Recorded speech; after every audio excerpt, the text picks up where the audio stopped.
বিশ্ব রাজনীতি আর কূটনীতির সমস্ত চেনা ব্যাকরণকে দুমড়ে মুচড়ে দিয়ে এক ভয়ঙ্কর রক্তক্ষয়ী এবং নজিরবিহীন সংঘাতের দোরগোড়ায় দাঁড়িয়ে আছে গোটা দুনিয়া। আমেরিকা আর ইরানের দীর্ঘদিনের যে আদায় কাজ করার সম্পর্ক, তা এবার আর শুধু কূটনৈতিক টেবিল বা পরমাণু চুক্তির বয়ানে আটকে নেই। খোদ ইরানের রাজধানী তেহরানের বুক চিরে যে ছবি আর স্লোগান বিশ্ববাসী দেখল, তা এক কথায় শিউরে ওঠার মতো। আন্তর্জাতিক সম্পর্ক বা ভূ রাজনীতিতে শত্রুতামূলক বিবৃতি আমরা রোজই দেখি, কিন্তু রাষ্ট্রীয় মদতে কোনো দেশের রাষ্ট্রপ্রধানের পুরো পরিবারকে কফিনবন্দি করার এমন প্রকাশ্য এবং চরম হুমকি বোধহয় আধুনিক ইতিহাসে আগে কখনো দেখা যায়নি। তেহরানের প্যালেস্টাইন স্কোয়ারের দেওয়ালে বিশাল এক বিলবোর্ড টাঙিয়েছে ইরান প্রশাসন, যা আমেরিকার হোয়াইট হাউস প্রেক্ষাপটে তৈরি হয়েছে। সেখানে স্পষ্ট দেখা যাচ্ছে আমেরিকার president Donald Trump, first lady Melania Trump এবং ট্রাম্পের 5 সন্তান ইভাঙ্কা, ডোনাল্ড জুনিয়র, এরিক, টিফানি এবং ব্যারন ট্রাম্পের ছবি।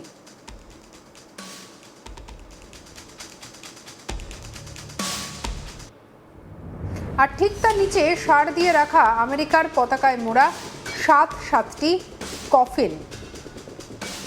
বিলবোর্ডের ওপরে বড় বড় অক্ষরে লেখা ব্লাড ফর ব্লাড, অর্থাৎ রক্তের বদলা শুধুই রক্ত।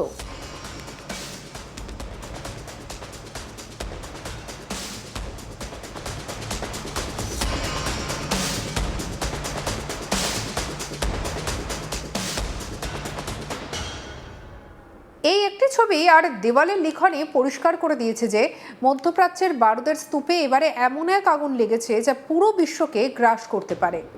সবকিছুর নেপথ্যে যে চরম ব্যক্তিগত এবং রাজনৈতিক প্রতিশোধের আগুন জ্বলছে, তা বুঝতে গেলে আমাদেরকে একটু পেছনে ফিরে তাকাতে হবে। অতি সম্প্রতি 2026 সালের 28শে ফেব্রুয়ারি আমেরিকা এবং ইসরায়েলি যৌথ বিমান হামলায় নিহত হন ইরানের সর্বোচ্চ ধর্মীয় নেতা আয়াতুল্লাহ আলী খামেনেই। শুধু খামেনেই নয়, সেই হামলায় প্রাণ হারান তার ছেলে, জামাই, পুত্রবধূ এবং এক ছোট্ট নাতনিও। এই ঘটনা ইরানের মতো একটি কট্টরপন্থী ইসলামিক রাষ্ট্রের আত্মসম্মান আর ধর্মীয় আবেগে এক মারাত্মক কুঠারাঘাত ছিল। খামেনেই এবং তার পরিবারের এই চরম পরিণতির পরে ইরান জুড়ে যে ক্ষোভের আগুন জ্বলছিল, তা এবার সরাসরি ডোনাল্ড ট্রাম্পের দরজায় এসে ধাক্কা দিল। ইরানের বর্তমান নেতৃত্ব, বিশেষ করে খামেনেইয়ের ছেলে তথা তার উত্তরসূরি আয়াতুল্লাহ মুস্তাফা খামেনেই একটি লিখিত শপথনামায় সাফ জানিয়ে দিয়েছেন যে এই হত্যাকাণ্ডের পেছনে যারা জড়িত, তারা কেউ নিজেদের বিছানায় শান্তিতে মরতে পারবে না। আর এই হুমকিরই প্রথম চাক্ষুষ প্রতিফলন হলো তেহরানের এই বিতর্কিত বিলবোর্ড। তেহরানের প্যালেস্টাইন স্কোয়ারের এই দেওয়ালটি আসলে বহু বছর ধরে ইরান সরকারের একটা অলিখিত প্রোপাগান্ডা বোর্ড বা বার্তা প্রেরণের জায়গা হিসেবে ব্যবহৃত হয়ে আসছে, যেখানে নিয়মিত আমেরিকা এবং ইসরায়েলের বিরুদ্ধে নানা ধরনের উস্কানিমূলক ছবি এবং স্লোগান দেওয়া হয়। প্রতি রাতে ইরানের সরকার সমর্থক, সাধারণ মানুষ এবং রেভলিউশনারি গার্ডের কর্মীরা এখানে জড়ো হয়ে প্যালেস্টাইন এবং হিজবুল্লাহর পতাকা নাড়িয়ে উল্লাস প্রকাশ করে। কিন্তু এবারের বিলবোর্ডটি বাকি সব বারের চেয়ে আলাদা এবং অনেক বেশি আক্রমণাত্মক। এর পাশাপাশি তেহরানের এঙ্গেল্যাব স্কোয়ারের আরেকটি বিশাল পোস্টার পড়েছে, যেখানে দেখা যাচ্ছে ডোনাল্ড ট্রাম্প একটি কালো কফিনের ভেতরে চোখ বন্ধ করে শুয়ে আছেন, চুলগুলো উস্কো খুস্কো, আর তার ঠিক নিচে পার্সিয়ান এবং ইংরেজি ভাষায় পরিষ্কার হরফে লেখা উই কিল ট্রাম্প, অর্থাৎ আমরা ট্রাম্পকে হত্যা করব। এখানেই শেষ নয়, শহরের অন্য প্রান্তের দেওয়ালে ট্রাম্পের মুখের ওপর রাইফেলের ক্রস হেয়ার বা নিশানা এঁকে দেওয়া হয়েছে। এমনকি সম্প্রতি 71 বছর বয়সে মারা যাওয়া প্রবীণ আমেরিকান রিপাবলিকান সেনেটর লিন্ডসে গ্রাহামের নামের নিচে লিখে দেওয়া হয়েছে নেক্সট কে, অর্থাৎ পরের জনকে। এই যে বিশাল আকারের বিলবোর্ড বা প্রোপাগান্ডা যুদ্ধ, এর পেছনে রয়েছে ইরানের ইসলামিক রেভলিউশনারি গার্ড কর্পস বা IRGCর সরাসরি যোগসূত্র থাকা আউজ আর্টস অ্যান্ড মিডিয়া অর্গানাইজেশন।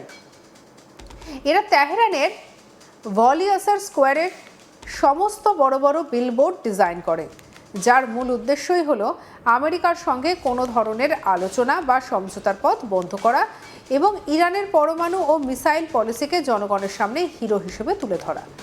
অন্যদিকে ওয়াশিংটনও কিন্তু এই হুমকিকে হালকাভাবে নিচ্ছে না। ডোনাল্ড ট্রাম্প এর আগেই হুঙ্কার দিয়ে দিয়েছেন যদি ইরান তাকে এবং তার পরিবারের কোনো সদস্যকে হত্যা করার বিন্দুমাত্র চেষ্টা করে, তবে আমেরিকার তরফ থেকে এমন এক বিধ্বংসী এবং চরম জবাব দেওয়া হবে যা ইরান রাষ্ট্র হিসেবে কল্পনাই করতে পারবে না। কিন্তু তা সত্ত্বেও ইরান যেভাবে সরাসরি ট্রাম্পের সন্তানদের নিশানা করছে তা আন্তর্জাতিক মহলে তীব্র চাঞ্চল্যের সৃষ্টি করেছে। এই ভূরাজনৈতিক টানাপোড়েনের প্রভাব কিন্তু অত্যন্ত গভীর হতে চলেছে। প্রথমত, এই ঘটনার পর ইরান ও আমেরিকার মধ্যে কূটনৈতিক স্তরে যে কোনো ধরনের আলোচনার রাস্তা একেবারে বন্ধ হয়ে গেল। খামেনেই হত্যার পর ইরান এখন পুরোপুরি কোণঠাসা এবং বেপরোয়া, আর একটা বেপরোয়া রাষ্ট্র যে কোনো চরম পদক্ষেপ নিতে পারে। দ্বিতীয়ত, মধ্যপ্রাচ্যে বিশেষ করে ইয়েমেনের হুথি, লেবানন, হিজবুল্লাহ কিংবা সিরিয়া এবং ইরাকের শিয়া মিলিশিয়াদের ব্যবহার করে আমেরিকা এবং ইসরায়েলি স্বার্থের ওপরে ড্রোন এবং মিসাইল হামলা বহুগুণ বাড়িয়ে দিতে পারে। আর সবশেষে এই চরম উত্তেজনার জেরে আন্তর্জাতিক বাজারে অপরিশোধিত তেলের দাম আকাশছোঁয়া হওয়ার প্রবল আশঙ্কা দেখা দিয়েছে, যার পরোক্ষ প্রভাব ভারতের মতো উন্নয়নশীল দেশগুলির অর্থনীতিতে এসে পড়বে। আইন বা আন্তর্জাতিক কূটনীতির নিয়ম মেনে চললে এই ধরনের হুমকি কখনোই সমর্থনযোগ্য নয়। একটি দেশের প্রকাশ্য রাস্তায় অন্য দেশের রাষ্ট্রপ্রধানকে, পরিবারকে খুনের হুমকি দেওয়া শুধু আন্তর্জাতিক সম্পর্কের লক্ষণ হতে পারে না, কিন্তু ভূ রাজনীতি যখন ব্যক্তিগত প্রতিরোধের খেলায় রূপ নেয় তখন নীতি আদর্শের কোনো দাম থাকে না। তেহরানের বিলবোর্ডের ভাষা আজ সাফ জানিয়ে দিল, রক্তের বদলা এবার রক্ত দিয়েই হতে চলেছে। আর এই খেলায় শেষ পর্যন্ত কে কফিনবন্দি হয় সেটাই এখন দেখার বিষয়।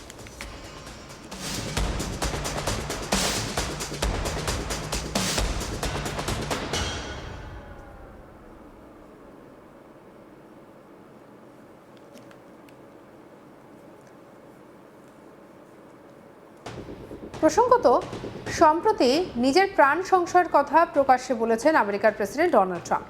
ইরানের মারণ তালিকায় তার নাম শীর্ষে রয়েছে বলে দাবি করেছেন ট্রাম্প।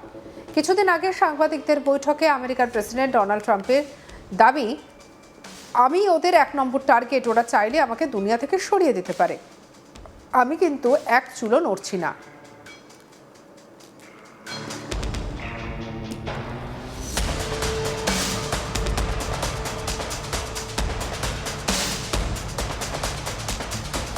কি বলেছেন ট্রাম্প, শুনবো।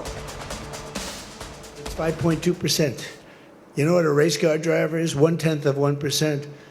A bull rider, that looks pretty dangerous to me. It's 1/10 of 1%. No, it's 5.2% is you don't make it. You should have told me, you're an excellent reporter. You should have told me that years ago. Maybe I wouldn't have run. It's a very dangerous.